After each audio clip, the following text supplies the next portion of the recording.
The site for the first KLEIN family reunion was at the Nemacolin Woods Resort.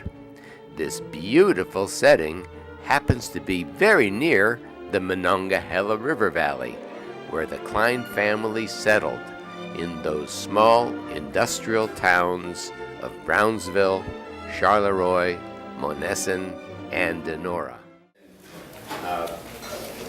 One of the motivations that I had in trying to organize this reunion is that the history gets lost, and unless it's recorded some way,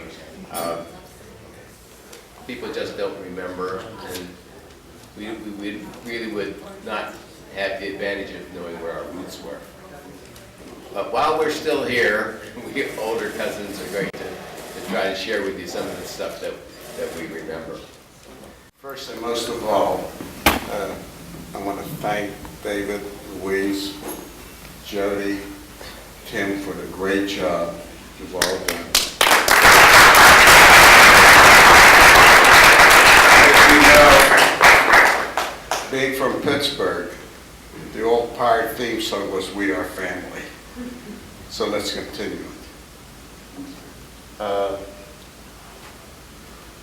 The other sad thing is, David, that as you know, we lost 3 cousins the past year and a half.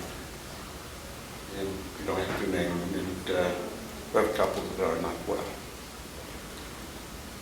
You know, we all have funny stories to tell. And I guess I have the most because I remember the most at my old age.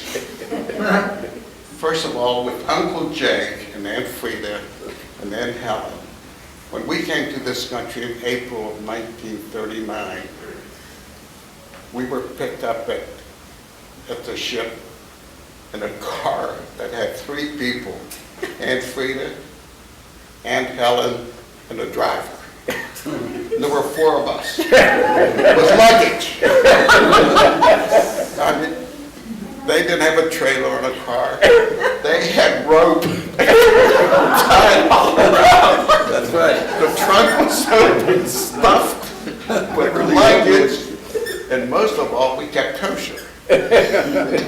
So they had all this food, and boy, I'll tell you something. It tasted great because when you got off that ship where they served garbage, the class we came on, it was like gourmet. We arrived in Brownsville, and then nobody spoke English. Evelyn learned to speak Hungarian. From me. From you. From me, I taught her. She taught me English. So then we moved to Monessen, and Uncle Jake and Aunt Frieda bought a hotel for my parents. Now there was Charleroi with the Solomons, Brownsville, and Monessen. We were the Valley family.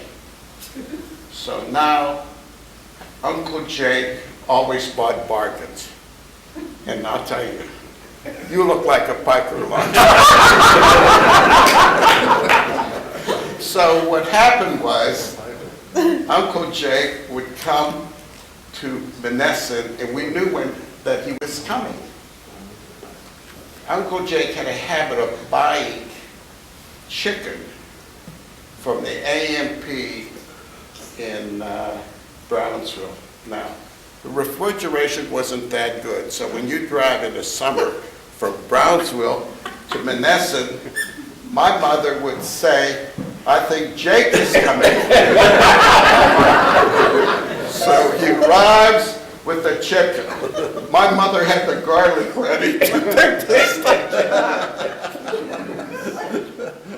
Another time, Jake walks in and says to my father, "Jigo, I came through Charleroi, and when I was in Charleroi with Emmy and Joe, I went down the street and there was a Chevy dealer, and I bought 2 cars for $150.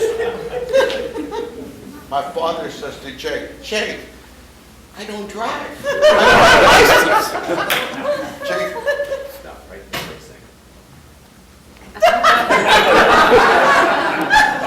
Stories. Just want to give you some data.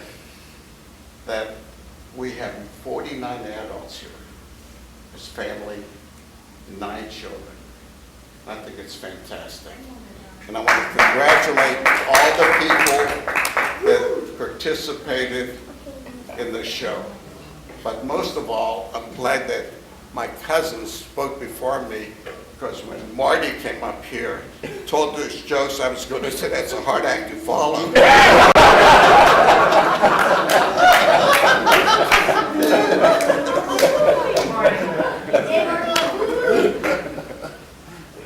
I'm going to tell you some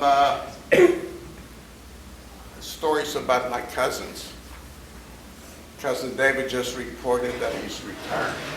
He has a lot of money to afford it. Leonard retired a long time ago. And the guy who has the most money of all is still working the hardest, Raymond. I counted it. I'm going to tell you a couple stories about Leonard Schwartz. And I asked Joel and Steve if they would permit me to do it.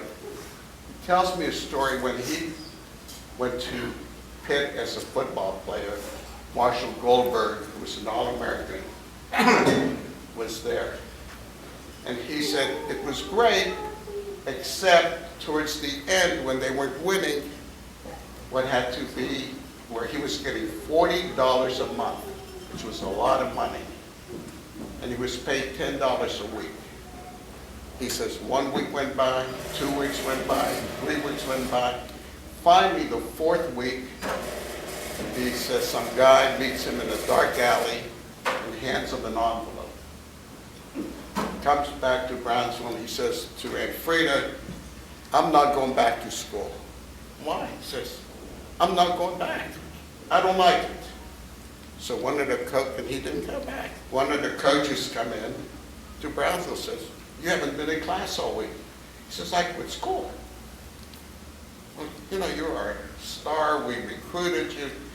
He says, look, you made me go to dark alley, somebody handed me $40 for a whole week. I bust my bones and I practice a month. After a month, you give me $40. He says, come on back. He says, let me tell you something, Coach. He says, my mother has a saloon here. That's where you are now. He says, on a Saturday night, I can roll a drum and make more than you're making.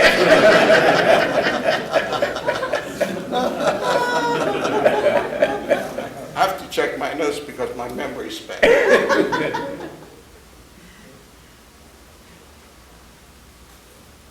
I want to make some comments about some of the family here that you all traveled so far. Jill, Steve, the kids, Raymond and his family, Deborah, and who else? Jackie. If I missed anybody. Jennifer?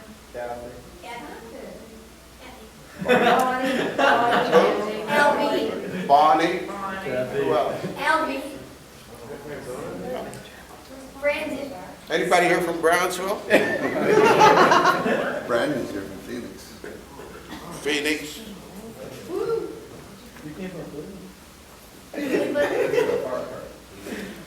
What else can I tell you? Oh, this is a classic story of all. Leonard Schwartz had a bar in Charlotte. And business was awful. So the waitress says, we have a guy in the back room where there was a stage and wants to know what time the floor show starts. Leonard says, tell the guy the floor show's only Friday and Saturday. Waitress tells the customer Friday and Saturday. Next thing you know, the waitress comes back. He says, the newspaper says floor show nightly.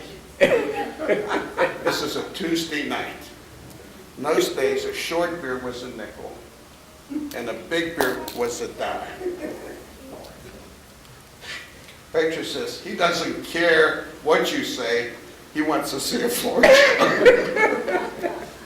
Tell him it'll start in 10 minutes. Leonard Schwartz takes his pants off. He comes out with the tablecloth wrapped around him. something he wrapped around his head. He starts coming up dancing and wiggling. Took the tablecloth off. The guy got up and left. I mean, these are some of the stories that I remember. But I'll tell you something. There was no one like Leonard Schwartz to make everybody laugh. And who do you think was his best audience? Aunt Frieda. And she would laugh. And my father, may rest in peace, said, you know, Frieda, you heard Leonard tell a story so many times. She says, it's still funny. Now I'm going to tell you the classic story of how we all got to Pittsburgh. And Frieda was living in Donora. The Solomons were living in Uniontown. And you were already in Cleveland. Right? I live with her in Leonard. Yes, but you had moved. So my father wanted to make an exodus. My father did not play cards. All my aunts played.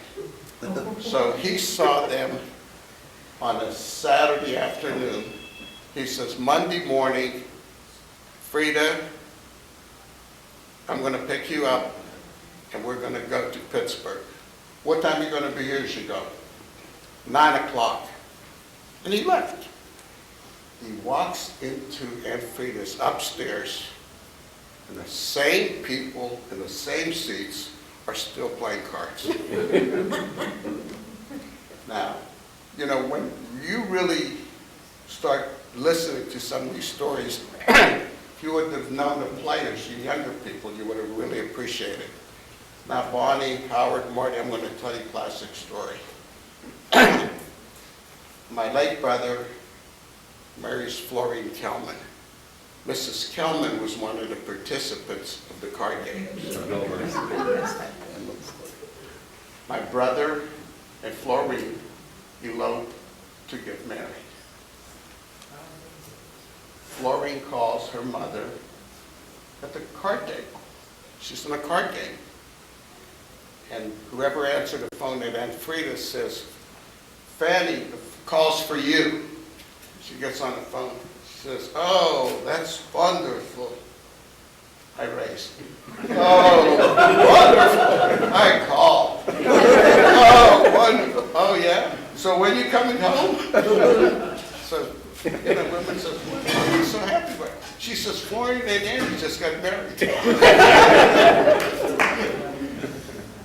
But in all seriousness, I'm so happy we're here, and I hope we continue for a long time. But I think that it would be a mistake and it would be an omission not to recognize the United States of America, who welcomed us and allowed us to be here and do what we did.